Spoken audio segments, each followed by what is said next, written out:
It was a chilly evening in early November when I found myself sitting on the edge of the worn leather couch in our family's lake house. The air carried a faint scent of wood smoke, and the quietness of the room was interrupted only by the steady ticking of the grandfather clock standing tall in the corner. I was there with Daniel and Matthew, two brothers who had been part of my life for as long as I could remember. They weren't my brothers by blood, but they might as well have been. We'd grown up together, spent summers by the lake, gone through school dances, heartbreaks, and family holidays like one big patchwork family. That evening, though, things felt different. The three of us had been left alone in the room after an emotional dinner where years of unspoken tensions had boiled to the surface. Their mother, Elaine, had gone upstairs after excusing herself with watery eyes, and their father had driven off to clear his head. The three of us were left in the dimly lit living room, a storm of silence between us that felt heavier than anything I had ever known. I glanced at Daniel, the older brother. At 27, he carried himself with a mix of responsibility and weariness. He had been the golden child growing up, the one who always had straight A's, the one who led the church youth group, the one who set the example. But I had seen cracks in his perfect image over the years. He was human after all, and that night his clenched jaw and restless hands betrayed the weight he carried. Then there was Matthew, the younger brother by 3 years.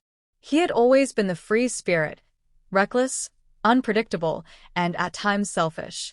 Yet he had a heart that ran deeper than anyone gave him credit for. He sat on the arm of the couch, arms crossed, staring at the fireplace like it held all the answers to questions none of us were brave enough to ask. "You two aren't saying anything." I finally broke the silence, my voice sounding smaller than I intended. "We can't just sit here and pretend everything's fine." Daniel looked up at me with tired eyes. "Nothing is fine, Claire. Nothing has been fine for a long time." I felt my throat tighten. Claire, that was me. And he was right. Nothing had been fine. Not since the summer we discovered secrets that changed everything. It started months before, when I accidentally stumbled upon something I wasn't supposed to see. Matthew had left his phone on the kitchen counter while he ran out to grab something from the car. A notification lit up the screen, and my eyes fell on it before I could stop myself. It was a message from someone named Kay. The words burned into my mind. "Does your brother know? He deserves the truth." At first, I dismissed it as unimportant. People messaged each other cryptic things all the time. But when I later found Daniel pacing on the dock by himself, muttering under his breath, I realized something was wrong. He looked devastated, like he was carrying a secret too heavy for one person. Weeks later, it all unraveled. Daniel confessed to me one night that he had discovered Matthew had been lying about something huge, something that went beyond a simple mistake. Matthew had been secretly draining money from their late grandfather's trust fund, money that was meant to be split evenly and used responsibly. Daniel had found receipts, bank statements, and transfers that didn't add up. But the betrayal didn't stop there. Matthew hadn't just taken the money. He had also been hiding another truth, one that cut even deeper. He had been seeing someone Daniel had trusted with his whole heart. Not romantically, but deceptively, in a way that felt like betrayal all the same. The girl Daniel had dated for years, Emily, had kept in touch with Matthew after the breakup, telling him things about Daniel's struggles, about his weaknesses. For Daniel, that wasn't just an invasion of privacy. It was the deepest form of disloyalty.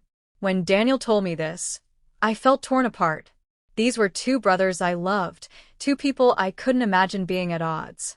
And yet here they were, locked in a war of mistrust that had spilled into every corner of their family. That night at the lake house, it all came to a head. Matthew finally spoke, his voice sharp. "I didn't mean for it to go this far. But Daniel, you act like you're perfect. Like you've never messed up. I was drowning, and no one noticed. Not even you." Daniel stood, his face red. "Don't you dare put this on me. You lied. You stole. And you betrayed me. I can forgive a lot of things, Matt, but this broke something I don't know how to fix." I watched them, my chest aching. I wanted to yell, to scream, to tell them both to stop before they lost each other forever. But the words got caught in my throat. Finally, I whispered, Secrets only have power if we let them. Maybe it's time to stop hiding and start facing the truth. The room went quiet again. I thought they might lash out at me, but instead, Daniel's shoulders slumped. Matthew's eyes filled with tears he tried to blink away.